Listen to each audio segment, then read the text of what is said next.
ஒரு ஈவினிங் வீடியோங்க. இன்றைக்கி ஈவினிங் வீடியோவில் என்ன செய்ய போகிறேன்னு பார்க்குறீங்களா? ஈவினிங் ஸ்நாக்ஸ் தாங்க குழந்தைங்களுக்கு செய்ய போகிறேன். வீட்டில் எந்த ஒரு பொருளும் இல்லைங்க ஈவினிங் ஸ்நாக்ஸ் செய்கிற மாதிரி. சரி என்ன தான் யோசிச்சுட்டே இருந்தேங்க.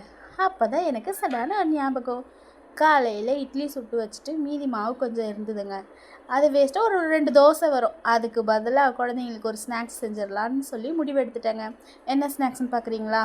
பணியாரம் தாங்க. ஒன்றும் இல்லைங்க, வீட்டில் இருக்கிற சிம்பிளான ஒரு பொருளை வச்சு தாங்க.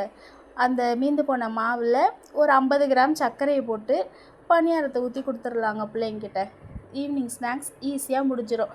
வேறு லெவல் டேஸ்ட்டாக இருக்குங்க அந்த பணியாரம்.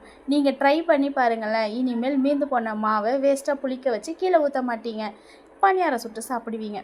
ஆனால் இதே மாவு இன்னும் நல்லா புளிச்சிருச்சுன்னா, ஐயோ புளிச்ச மாவில் எப்படி பணியாரம் சுட முடியும், நல்லா இருக்காது, புளிப்பாக இருக்கும்னு நினைக்காதீங்க. புளிச்ச மாவில் இட்லியை தாளிப்போம்ல, அதே மெத்தடில் காஞ்ச மிளகா, கடலப்பருப்பு, உளுத்தம்பருப்பு, கருவேப்பிலை போட்டு நல்லா தாளித்து மறுபடியும் பணியாரம் சுட்டு பாருங்கள். கார பணியாரம் ரெடி ஆகிடுங்க. என் பிள்ளைங்களுக்கு இனிப்பு பணியாரம் பிடிக்கும். இன்றைக்கி என்கிட்ட வெல்லம் இல்லாதனால சர்க்கரை ட்ரை பண்ணியிருக்கேன். நீங்கள் வெல்லம் போட்டு ட்ரை பண்ணுங்கள், இன்னும் சூப்பராக இருக்கும். நம்ம தேவியானி மேம் மீந்து போன இட்லியில் உப்புமா செய்வாங்க.